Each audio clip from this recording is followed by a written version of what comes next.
Tom Swift in the Caves of Ice by Victor Appleton. Chapter 25. The Rescue. Conclusion. For a few moments after the collapse of the cave and the destruction of the airship, on which they depended to take them from that desolate land, no one spoke. The calamity had been too terrible. They could hardly understand it. The snow had ceased, and over the frozen plain, in full retreat, could be seen the band of attacking Indians. They had fled in terror at the manifestation of nature, and nature, as if satisfied at the mischief she had wrought, called a halt to the movement of the ice. The roaring, grinding sounds ceased, and there were no more collapses of caves in that neighborhood. "Well, we're up against it," spoke Tom softly. "Poor old Red Cloud. There'll never be another airship like you." "We are lucky to have escaped with our lives," said Mr. Parker. "Another moment, and it would have been too late. I was expecting something like this. I predicted it."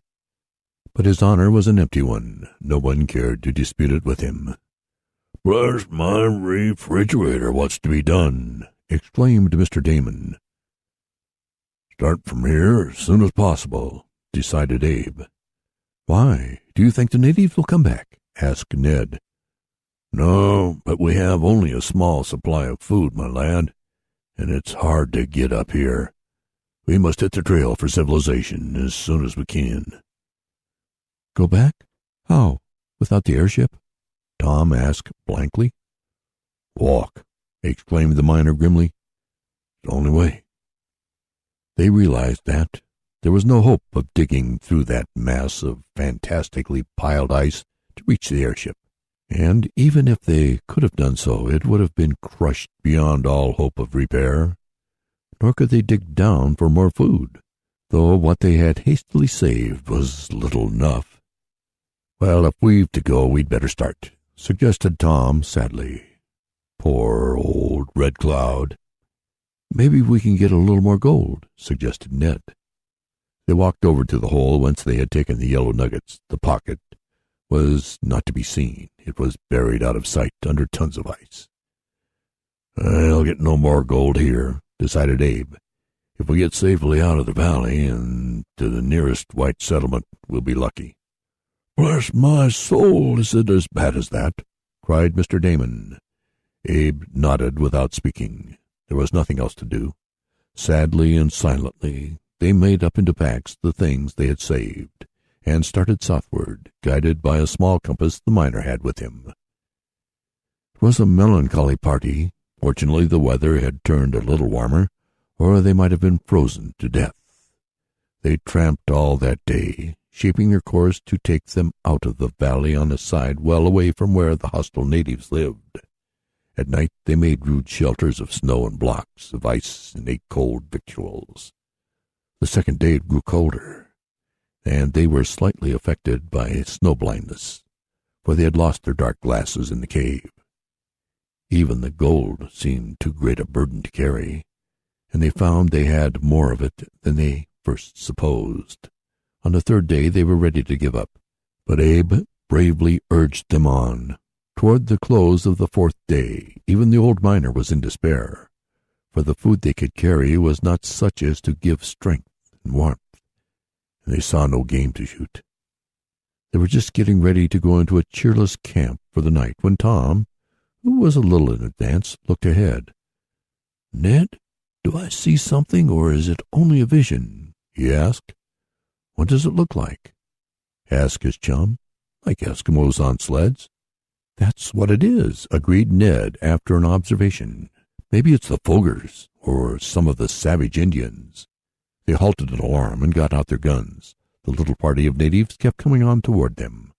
Suddenly Abe uttered a cry, but it was one of joy and not fear.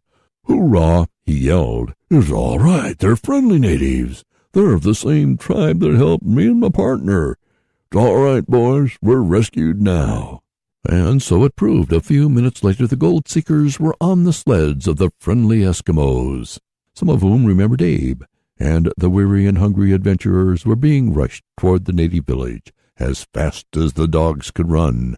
It was a hunting party that had come upon our friends just in time.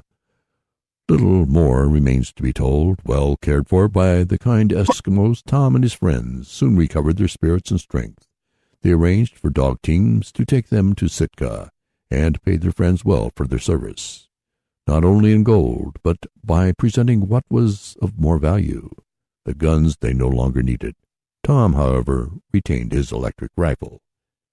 3 weeks after, they were on a steamer bound for civilization, having bidden their friends the Eskimos goodbye. "Homeward bound," remarked Tom some time later, as they were in a train speeding across the continent.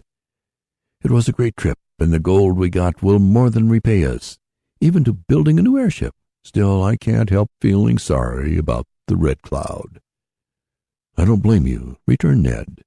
"Are you going to build another airship, Tom?" "Not one like the Red Cloud, I think. But I have in mind plans for a sort of racing craft. I think I'll start it when I get back home." How Tom's plans developed, and what sort of craft he built, will be related in the next volume of this series, to be called Tom Swift and his Sky Racer, or the Quickest Flight on Record. In that will be told how the young inventor foiled his enemies, and how he saved his father's life. Our friends arrived safely at Shopton in due season.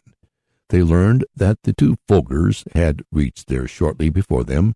Tom and his party decided not to prosecute them, and they did not learn the identity of the men who tried to rob Tom of the map. "But I guess Andy won't go about boasting of his airship any more," said Ned, "nor of how he got our gold mine away from us. He'll sing mighty small for a while." The store of gold brought from the north proved quite valuable, though but for the unforeseen accidents our friends could have secured much more. Yet they were well satisfied. With his share, Abe Abercrombie settled down out west. Mr. Damon gave most of his gold to his wife. Mr. Parker bought scientific instruments with his. Ned invested in his bank stock, and Tom Swift, after buying a beautiful gift for a certain pretty young lady, used part of the remainder to build his Sky Racer. And now, for a time, we will take leave of Tom and his friends, and say goodbye. End of Tom Swift in the Caves of Ice by Victor Appleton.